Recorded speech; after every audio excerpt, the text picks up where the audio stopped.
semuanya, perkenalkan nama saya Gresta Sintiandun dengan NIM 2005-112, Prodi Teknik Sipil semester 6. Di video ini saya akan menjawab pertanyaan tugas kecil 8, mata kuliah manajemen konstruksi. Jadi, harga satuan dalam konteks kebutuhan material proyek pembangunan rumah adalah harga per unit dari suatu material yang digunakan dalam proses konstruksi. Harga satuan ini digunakan untuk menghitung total biaya material yang dibutuhkan untuk sebuah proyek. Salah satu contoh harga satuan material bangunan rumah yaitu untuk kebutuhan material keramik lantai.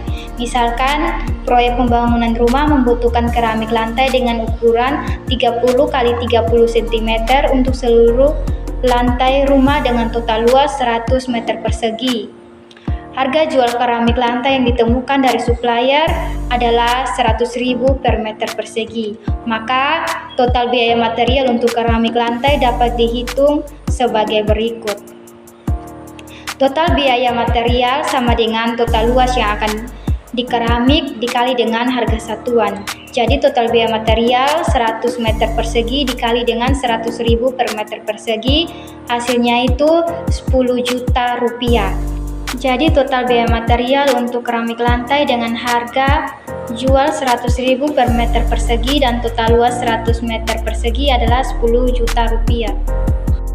Kemudian gambar rencana dari suatu proyek pembangunan rumah adalah gambar-gambar teknis yang menggambarkan rancangan bangunan rumah secara detail, termasuk dimensi, tata letak, dan spesifikasi konstruksi.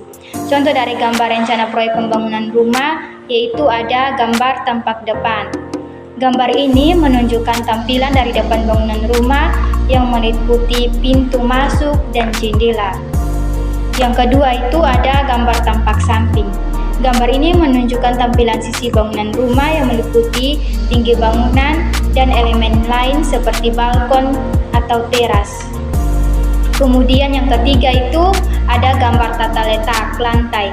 Gambar ini menunjukkan tata letak ruangan-ruangan di setiap lantai. Dalam gambar ini akan terlihat posisi kamar tidur, ruang tamu, ruang makan, dan area lainnya. Kemudian ada juga gambar rencana struktur. Gambar ini menunjukkan detail struktur bangunan seperti balok, kolom, dan dinding serta penguatan struktur seperti besi beton. Dan yang terakhir itu ada gambar detail. Gambar ini berisi detail-detail konstruksi yang lebih spesifik seperti detail pintu, jendela, tangga, atau taman. Gambar ini membantu dalam menjelaskan bagaimana elemen-elemen ini akan dibangun.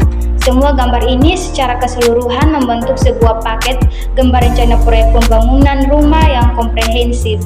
Gambar-gambar sangat penting untuk memberikan panduan kepada para pekerja konstruksi dalam melakukan proyek dengan akurasi dan detail yang sesuai dengan rencana aslinya.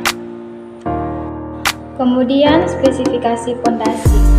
Spesifikasi pondasi merujuk pada deskripsi detail mengenai pondasi yang dibutuhkan untuk suatu bangunan atau struktur.